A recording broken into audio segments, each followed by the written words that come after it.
നമസ്കാരം, മലയാളി വാർത്തയിലേക്ക് സ്വാഗതം. അടുത്തുവരുന്ന ഒക്ടോബർ നവംബർ മാസങ്ങളിൽ കേരള തീരത്ത് വൻ ചുഴലിക്കാറ്റിനും പെരുമഴയ്ക്കും പ്രളയത്തിനും സാധ്യതയെന്ന് ഉന്നത ശാസ്ത്ര സംഘം നടത്തിയ സർവേ പഠനങ്ങൾ വ്യക്തമാക്കുന്നു. അറബിക്കടലിലും ബംഗാൾ ഉൾക്കടലിൽ കടുത്ത ന്യൂനമർദ്ദവും പെരുമഴയും പ്രളയവുമാകുമെന്നാണ് ഇന്ത്യൻ ഇൻസ്റ്റിറ്റ്യൂട്ട് ഓഫ് ഓഷ്യനോഗ്രാഫിയുടെ പഠനം വ്യക്തമാക്കുന്നത്. കേരള തീരത്ത് ചുഴലിയും സുനാമിയും തിരയേറ്റവും ഉൾപ്പെടെ സാധ്യതകൾ പ്രവചിക്കുന്നതിനാൽ അടുത്ത മാസങ്ങൾ ദുരന്തങ്ങളുടെയും ദുരിതങ്ങളുടെയും ആയിരിക്കും. അതിവിനാശകരമായ സുനാമി ബംഗാൾ ഉൾക്കടലിൽ ഉണ്ടാകുന്ന സാഹചര്യവും തള്ളിക്കളയാനാകില്ല. ഓഗസ്റ്റ് സെപ്റ്റംബർ മാസങ്ങളിൽ കേരളത്തിൽ അതിശക്തമായ മേഘവിസ്ഫോടനത്തിനും മിന്നൽ പ്രളയത്തിനുമുള്ള സാധ്യതയും കടൽ നിരീക്ഷണ കേന്ദ്രം മുന്നിൽ കാണുന്നു. ഇന്ത്യൻ ഇൻസ്റ്റിറ്റ്യൂട്ട് ഓഫ് ഓഷ്യാനോഗ്രാഫിയുടെ ശാസ്ത്ര സംഘം കടലിലും കരയിലും ആകാശത്തും സാധ്യമായ എല്ലാ സംവിധാനങ്ങളും ഉപയോഗിച്ചുള്ള വിശദമായ പഠനങ്ങളാണ് പൂർത്തിയാക്കിയിരിക്കുന്നത്. ഈ പഠന റിപ്പോർട്ട് അടുത്ത മാസം പ്രസിദ്ധീകരിക്കുകയും ചെയ്യും. എൽനിനോ പ്രതിഭാസത്തിനോടനുബന്ധിച്ച് ഇന്ത്യ മഹാസമുദ്രവും അറബിക്കടലും അതിവേഗം ചൂടുപിടിക്കുന്നതായും ഇത് തിരയേറ്റത്തിനും കടൽക്ഷോഭത്തിനും കാരണമാകുമെന്നും ഇവരുടെ പഠനം വ്യക്തമാക്കുന്നു.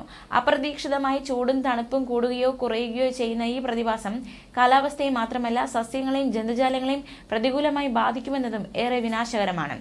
ലോകത്തിൽ തന്നെ ഏറ്റവും കൂടുതൽ താപനില വർദ്ധിക്കുന്ന കടലായി അറബിക്കടൽ മാറുന്നതും ജലനിരപ്പിൽ വർധനയുണ്ടാകുന്നതും ഏറെ ഭീതിയോടെയാണ് കേരളം നോക്കിക്കാണേണ്ടത്. ഇന്നത്തെ നിലയിൽ കടൽ നില ഉയർന്നാൽ 50 വർഷത്തിനുള്ളിൽ കൊച്ചി നഗരം പൂർണ്ണമായി മൂടിപ്പോകുമെന്നും ആലുവ ഉൾപ്പെടെ പ്രദേശങ്ങളുടെ കുറേ പ്രദേശങ്ങളിലേക്ക് കടൽ കയറുമെന്നുമാണ് പ്രവചനങ്ങൾ. കേരളത്തിൽ ആലപ്പുഴ ജില്ലയിലെ കുട്ടനാട് പ്രദേശങ്ങൾ അപ്പാടെ കടൽ കയറി മൂടുമെന്നും പഠനങ്ങൾ പറയുന്നു.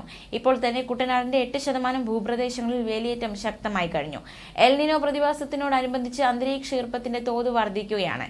ഇത് ഓഗസ്റ്റിൽ കേരളത്തിലുടനീളം കനത്ത മഴയ്ക്കും കാറ്റിനും കാരണമാകും. മാത്രവുമല്ല, ഇക്കൊല്ലത്തെ മഴക്കാലം ഡിസംബർ അവസാന വാരം വരെ മുന്നോട്ട് പോകുമെന്നും ഇപ്പോൾ നടത്തിയ പഠനം പറയുന്നു. ഇന്ത്യൻ ഇൻസ്റ്റിറ്റ്യൂട്ട് ഓഫ് ഓഷ്യാനോഗ്രാഫിക്ക് പുറമെ വിക്രം സാരാഭായ് സ്പേസ് സെന്ററിലെ ഗവേഷകരും സമുദ്ര പഠനത്തിൽ പങ്കാളികളായിരുന്നു. കേരളത്തിന്റെ കാലാവസ്ഥ അപ്പാടെ മാറിമറിയുന്ന പ്രതിഭാസമാണ് ഇനി വരാൻ പോകുന്നത്.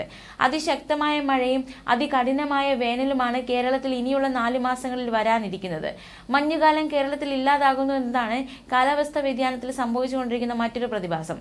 മാവും കായും പൂവിടാതിരിക്കുകയും ചക്കയും മാങ്ങയും പോലുള്ള വിഭവങ്ങൾ കേരളത്തിൽ കുറയുകയും ചെയ്യാനുള്ള സാധ്യതയാണ് ഇതുണ്ടാക്കുക. അറബിക്കടലിൽ ന്യൂനമർദ്ദത്തിന്റെ തോത് ഓരോ വർഷവും അതിവേഗം കൂടി വരുന്നതായി സമീപകാലത്തെ എല്ലാ പഠനങ്ങളും വ്യക്തമാക്കുന്നു. കഴിഞ്ഞ ഒരു നൂറ്റാണ്ടിനുള്ളിൽ അറബിക്കടലിന്റെ ജലനിരപ്പിൽ 1.5 സെന്റിമീറ്ററോളം വർധന രേഖപ്പെടുത്തുകയും ചെയ്തിട്ടുണ്ട്.